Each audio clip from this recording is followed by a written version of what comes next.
Bienvenidos un día más a misderechos.club, el podcast en el que hablamos sobre los derechos que tienen las personas enfermas o lesionadas, presentado por mí, que soy Jorge Campmany, abogado.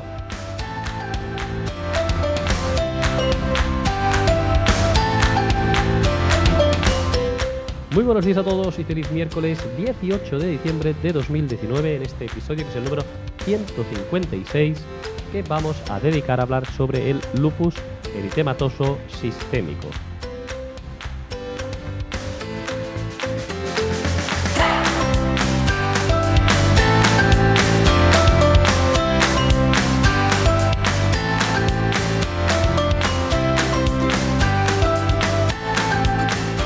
¿Qué tal? ¿Cómo estáis todos? Antes de empezar el episodio divulgativo de hoy, como siempre, os pido que si no lo habéis hecho aún ya, os suscribáis a nuestro canal. Es muy sencillo, si entráis en nuestra página web, en misderechos.club, ahí podéis entrar en una sección en la que podéis dejar vuestro nombre y vuestro correo electrónico y de esta forma podemos hacer que nos preguntéis dudas que tengáis en relación a episodios divulgativos, a preguntas que queráis hacer a doctores, a preguntas de episodios especiales de contestamos a preguntas, es decir que tendremos mucha información que os podemos ir enviando. Igualmente, sabéis que tenemos un objetivo que es estar el número 1 en la categoría de salud de la plataforma de iVoox. Entonces, para hacerlo es muy sencillo, en cada episodio podéis entrar en el enlace que hay hacia la plataforma iVoox y de esta forma suscribiros al canal de misderechos.club para de esta forma poder tener más suscriptores y poder escalar posiciones en el canal de iVoox, en la plataforma de iVoox. Vamos a ver si lo conseguimos porque de momento estamos en la posición número 40 de salud y esperamos, hemos actualizado, estamos a 33 en diciembre, es decir que a ver si podemos ir mejorando esta posición de forma que lleguemos a conseguir ser la número 1. Y sin más, si os parece, vamos a empezar ya a comentar el episodio de hoy. Una enfermedad que padece mucha gente, autoinmune, que es el lupus eritematoso sistémico, también conocido con las siglas, con el acrónimo de LES.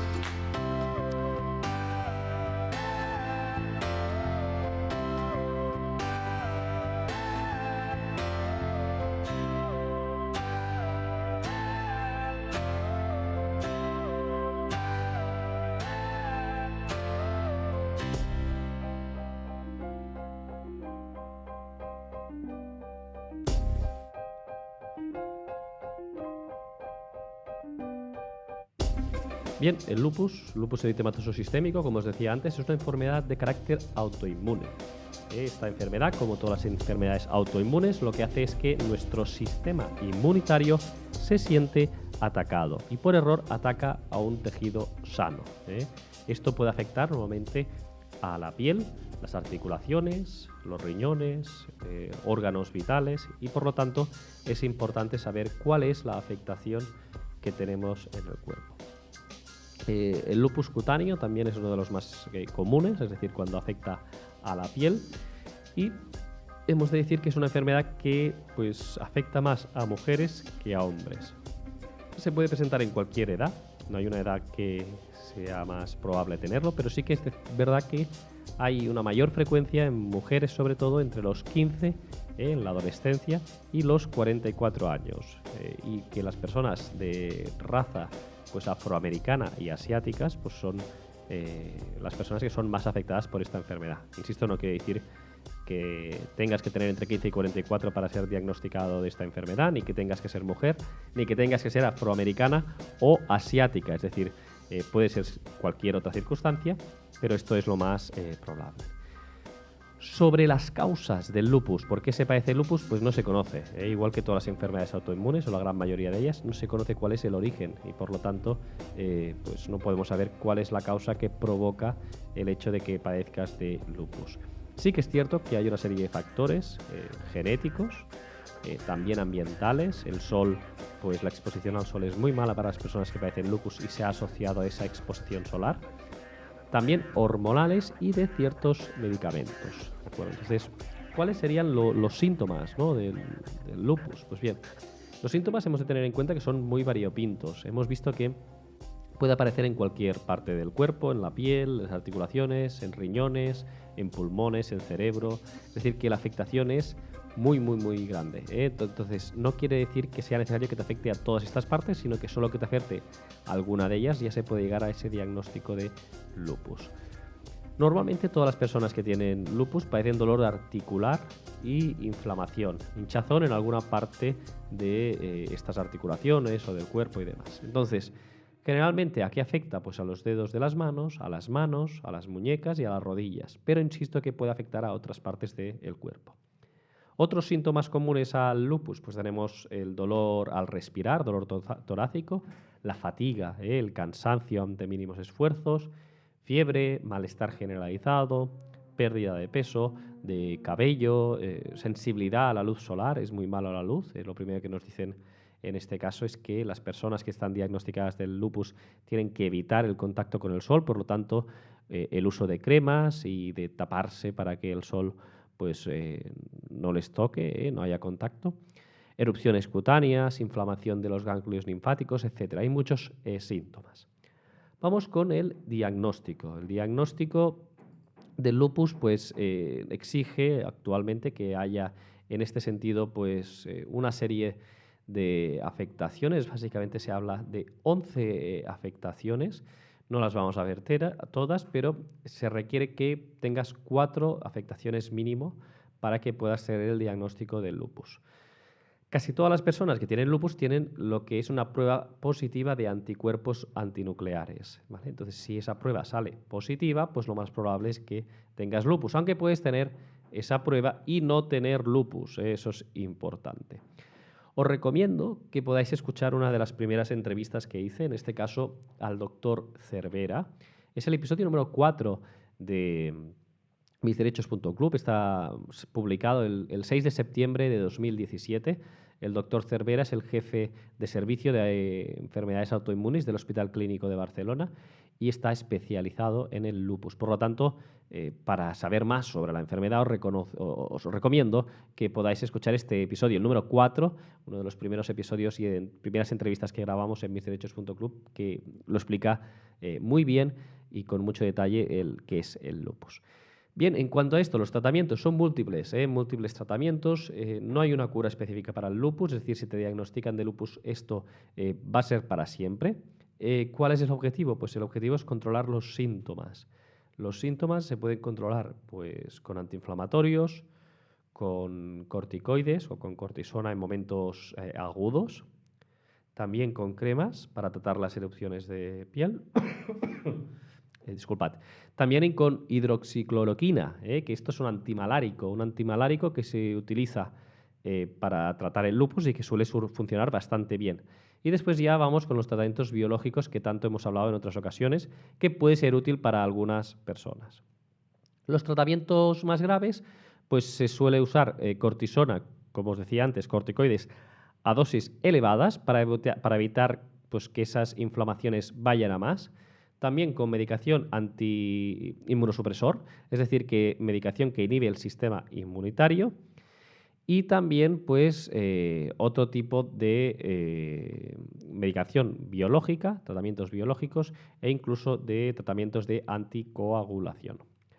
Bien, insisto, episodio número 4, entrevista al doctor Ricard Cervera, que os puede ayudar mucho a saber pues, mucho más sobre qué es el lupus eritematoso sistémico.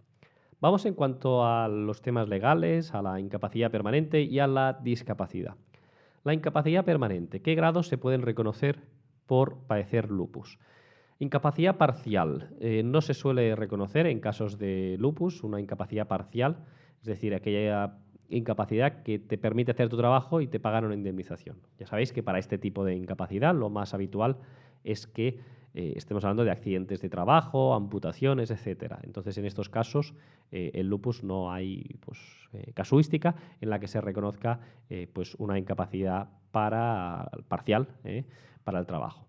Incapacidad total para la profesión habitual. Aquí sí que ya es donde más casos se dan. Es decir, estamos hablando de una incapacidad permanente que se da en profesiones de esfuerzo, es decir, en aquellos casos en que como consecuencia de la enfermedad que se padece y si ese lupus ataca a órganos vitales, pues a riñones, a hígado, a corazón, a pulmones, cuando hay una afectación lo que hace es que esa afectación orgánica provoca lo que se conoce como una astenia moderada, es decir, que tienes limitación al esfuerzo físico.